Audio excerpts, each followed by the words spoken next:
إن الحمد لله نحمده ونستعينه ونستغفره ونستهديه ونعوذ بالله من شرور أنفسنا ومن سيئات أعمالنا من يهده الله فلا مضل له ومن يضلل فلا هادي له وأشهد أن لا إله إلا الله وحده لا شريك له وأشهد أن سيدنا ونبينا محمد عبد الله ورسوله فقد بلغ الرسالة وأدى الأمانة ونصح للأمة وجاهد في الله حق جهاده حتى أتاه اليقين فصلى الله عليه وعلى آله الطيبين الطاهرين ومن صار على نهجهم إلى يوم الدين.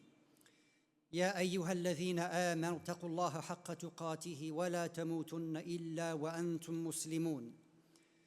يا أيها الذين آمنوا اتقوا الله وقولوا قولا سديدا يصلح لكم أعمالكم ويغفر لكم ذنوبكم ومن يطع الله ورسوله فقد فاز فوزا عظيما. أما بعد فإن أصدق الحديث كتاب الله وخير الهدي هدي محمد صلى الله عليه وسلم وشر الأمور محدثاتها وكل محدثة بدعة وكل بدعة ضلالة وكل ضلالة في النار. Indeed, all praise and thanks belongs to Allah Tabarak wa Ta'ala. I bear witness that there is none worthy of worship except Allah alone. And I bear witness that Muhammad sallallahu alayhi wa alihi wa sallam is his final messenger. Allah Tabarak wa Ta'ala tells us in Surah An-Najm, وَأَن لَيْسَ لِلْإِنسَانِ إِلَّا مَا سَعَى. And that mankind, individuals, you will have nothing, only that what you put forth. وَأَنَّ سَعْيَهُ سَوْفَ يُرَى. And that what you put forth in this worldly life, you will be seen, you will be shown it, that what you did.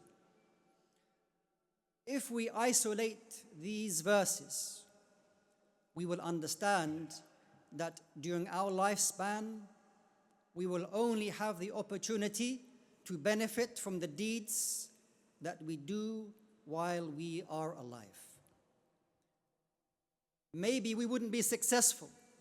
Maybe it wouldn't be enough for us for the few years that Allah subhanahu wa ta'ala gives to us while we are in this dunya. 60, 70, 80 years. When we compare ourselves to Nuh alayhi salam and the people who lived at his time, for sure they lived, at least their lifespan was far greater than ours. The opportunity for them to worship Allah subhanahu wa ta'ala far greater than us. So maybe they are at an advantage over us. But how Allah subhanahu wa ta'ala, through His mercy, with His mercy, gives you and I opportunity after opportunity after opportunity. Laylatul Qadr khayru min alfi shahr. The night of decree or power, better than 1,000 months. Whatever ibadah you do on that night, one night, it is better than 1,000 months. However, the clever abd, the clever servant of Allah subhanahu wa ta'ala is fully aware that Allah subhanahu wa ta'ala gives us many more opportunities. Maybe some of us, we see that those people who are in their graves, they're like hostages, they're held hostage by their own deeds. What can they do now? We listen to the hadith of the Prophet sallallahu alaihi wasallam about what opportunities there are for us.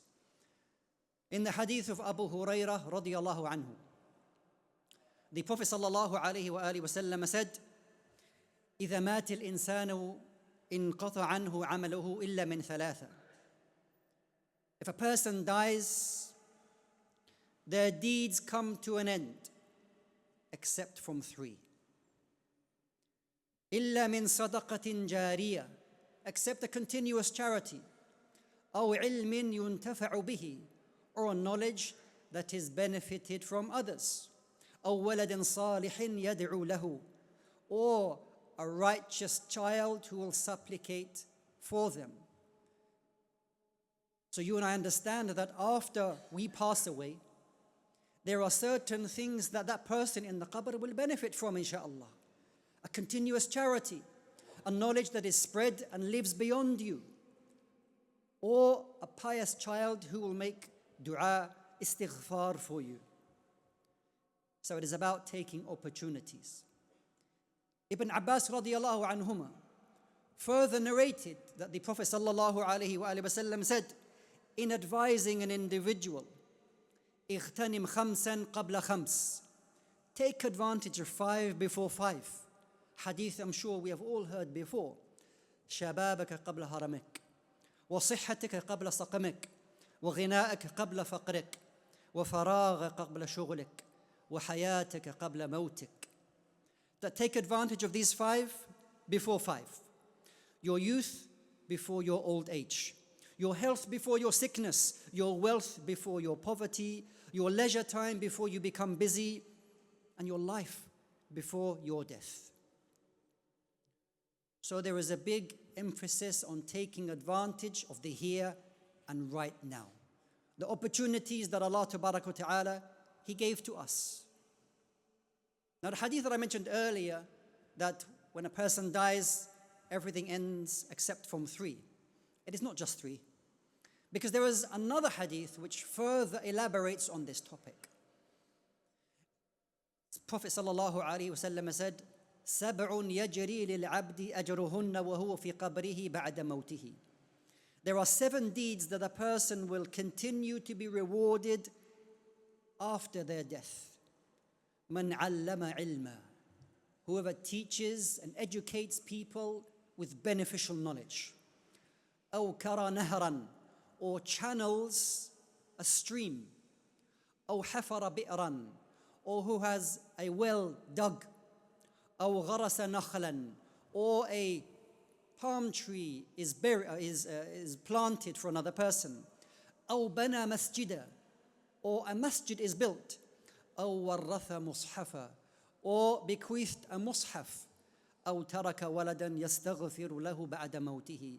Or who leaves a pious child who will seek forgiveness for them after they pass away. So there are many things that the Muslim can do to set up, to benefit, to reap the rewards and the mercy of Allah Tabaraka wa Ta'ala after they pass away. The first one that is mentioned in the hadith that I just mentioned is ilm, is knowledge. And that was also mentioned in the first hadith, ilmun yuntafa'u bihi, a knowledge that other people will benefit from. And of course, as you well know, teaching beneficial knowledge is considered one of the most righteous of deeds. It is the occupation and the job of the Anbiya, the prophets, to teach people how to worship Allah subhanahu wa ta'ala, to guide them and help them towards the straight path, distinguishing between al-haqq wal-batil, the truth and falsehood, telling people about halal and haram. And this also should give us an understanding about the great status of the ulama, the scholars, in teaching other people, passing on this beneficial knowledge. They teach the ignorant, remind the heedless, and guide those who are lost. The Prophet sallallahu alaihi wasallam said, "Man 'allama ayatan kana lahu thawabuha ma tuliyat." That whoever teaches a verse from the book of Allah subhanahu wa ta'ala, they will have a reward as long as it is recited. These people who teach other people, these great individuals may not live to see how people benefit from their knowledge. And the examples are so many. But just to mention maybe a few, who will never realize and never would have comprehended how their knowledge has benefited people century after century. Imam Abu Hanifa rahimahullah in Iraq teaching people, who would think that centuries later, reading his writings, benefiting from his knowledge, Imam Malik rahimahullah, Imam al-Shafi'i, Imam Ahmad rahmatullahi alayhim, their knowledge which was in the circles of the Masjid, how that has spread throughout the ages and through the countries and remained with us. Those who preceded them from the Sahaba, the halaqat of ilm of Ibn Abbas and Ibn Mas'ud radiyallahu anhum, amongst so many others, how people will benefit from their knowledge. Now you and I, maybe we're not at that level, and we are for sure not at that knowledge or that level of knowledge. But maybe you can engage in printing beneficial knowledge, setting up mashari' or projects which people can benefit from long when you are not here. So these are all opportunities for us. The hadith continues in mentioning channeling a river or digging a well. When the Prophet ﷺ was asked about the best charity, suqya al-ma', that providing water for people. Whether those water it is provided, and as I mentioned, in channeling rivers, what does that mean? That people can grow their crops in their fields to feed themselves, or digging a well that a community who had to travel maybe miles, hours to get clean water, now it is on their doorstep, day after day, enabling them to make wudu and ghusl and cooking and feeding themselves. Charity organizations been set up to make it easy for you. All you have to do, a simple transfer, a few digits, walillah alhamd, and a well is dug. You get to see the pictures, maybe with your name on it. People using that water to worship Allah subhanahu wa ta'ala. For us, opportunities that these people will benefit from this well for generations. Look at Uthman ibn Affan radiallahu anhu. For those who have been to Al-Madinah, he purchased a well that people will be able to benefit from, and it is still there now. Maybe a greater and better example is the well of Zamzam. So you don't know what reward you can get from just these very, very simple actions that you can set up now, bi'ithnillahi ta'ala, that you are preparing for your akhirah. And that is the mindset of the Muslim, that whatever you do now, inshallah ta'ala, you want to, best you can, do something which will remain beyond you, that people will benefit from that. And here, as we know, the Prophet ﷺ gave us an amazing story about the man who passed by a well. اشتد عليه العطش. He was so thirsty. He went down into the well and he took some water, that he quenched his thirst. And when he came up, he saw the situation of a dog, azzakumullah, who he said to himself that the level of thirst of this dog was similar to the level of thirst that I had. He was a caring individual. So he went down into the well once again, filled his shoe with water, and gave it to the dog. And then the dog quenched its thirst. By that action, in two narrations, the Prophet ﷺ said, فَغُفِرَ لَهُ. He was forgiven of his sins. In another narration, فَشَكَرَ اللَّهُ لَهُ فَأَدْخَلَهُ الْجَنَّةِ. For Allah subhanahu wa ta'ala put him in paradise for that action.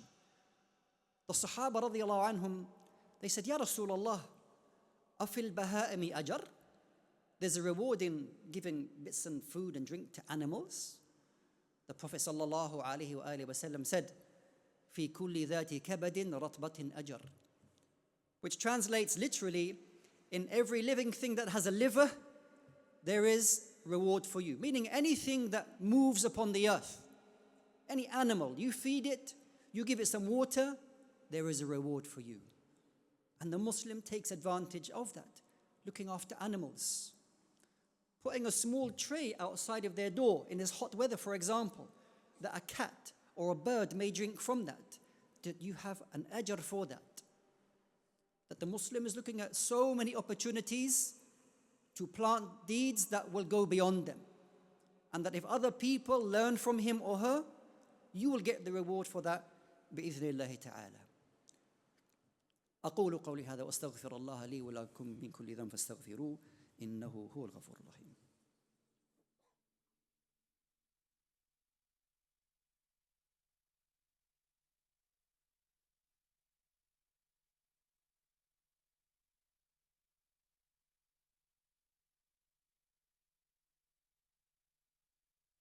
بسم الله والحمد لله والصلاة والسلام على رسول الله وعلى آله وصحبه أجمعين. All praise belongs to Allah Jalla wa Ala. And may the peace and blessings be upon his final messenger Muhammad sallallahu alayhi wa sallam. My dear brothers and sisters, today's khutbah is talking about what?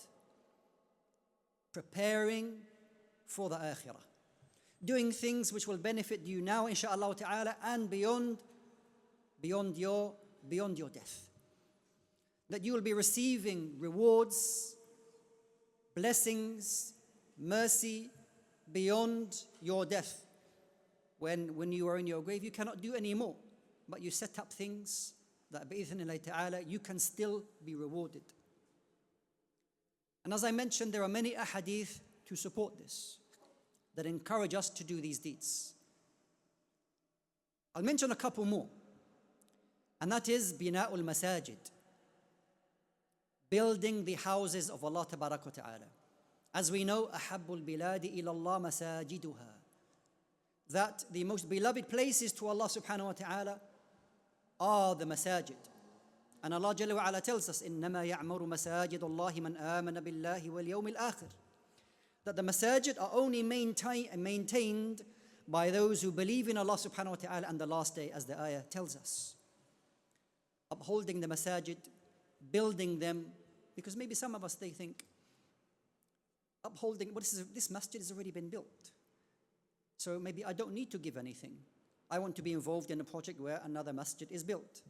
Khayran, if you go and do that, but don't allow the shaitan to stop you doing anything at all. That this masjid is being taken care of, for example, and so then I will, inshallah ta'ala, when an opportunity comes, get involved in the building of another masjid. And maybe the opportunity doesn't come, maybe you forget and you end up giving nothing. So in the meantime, for example, you give towards the upkeep of the masjids. And the masjids, the houses of Allah subhanahu wa ta'ala, what are they? These are places that gives an opportunity for you and I to mention Ar-Rahman, to mention the most merciful, to remind us about Allah tabarak wa ta'ala, to establish our salah, to establish halaqat of remembrance and ilm and knowledge. These are the masajid. And that if on one occasion you gave to support that, bi'idhnillahi ta'ala, it will be written for you that you supported the masajid of Allah subhanahu wa ta'ala. If you want to go and participate in the building of a masjid somewhere, then you go ahead and you do that, inshallah ta'ala, without any delay. Or the printing and the giving of masajid. There are many places around the world, they don't have masajid like you and I, shelves, beautiful copies, perfect copies, not ripped. Find a place where you can have masahif distributed. Many people talking about, can I dedicate, and they're focusing on the dedication or the dedicating of one's qira'ah to the deceased, which mahalul khilaf. The scholars differ over that. But over something which we don't differ, have Qur'ans printed and distributed and give it in the name of a deceased. Give it in the name of a deceased where people are reciting from the book of Allah subhanahu wa ta'ala in the name of a deceased person. And other opportunities, as I mentioned, is mentioned in all these ahadith, and I'll finish with this, is a righteous child, a righteous son, a righteous daughter, to teach them right, to teach them to fear Allah subhanahu wa ta'ala, in the hope that after you leave, they'll make dua for you. When you taught them Surah Al-Fatiha, for the rest of their lives, when they recite Surah Al-Fatiha, لك الأجر, you will have the reward of every time they recite Surah Al-Fatiha. That is an opportunity for the two parents. Don't leave that to somebody else. Surah Al-Fatiha, teach your children as a father and as a mother, that every time they recite it, you will have the reward bi'idhnillahi ta'ala. Maybe you're not a teacher of the Quran in general, but make sure that you teach them Surah Al-Fatiha bi'idhnillahi ta'ala. So every time they worship Allah Jalla wa Ala, you will have that reward beyond your death. So we ask Allah subhanahu wa ta'ala to allow us to take advantage of these opportunities. And that Allah Jalla wa Ala makes us from the successful ones in this life and in the hereafter. اللهم صل على محمد وعلى آل محمد كما صليت على إبراهيم وعلى آل إبراهيم إنك حميد مجيد. اللهم أعز الإسلام والمسلمين.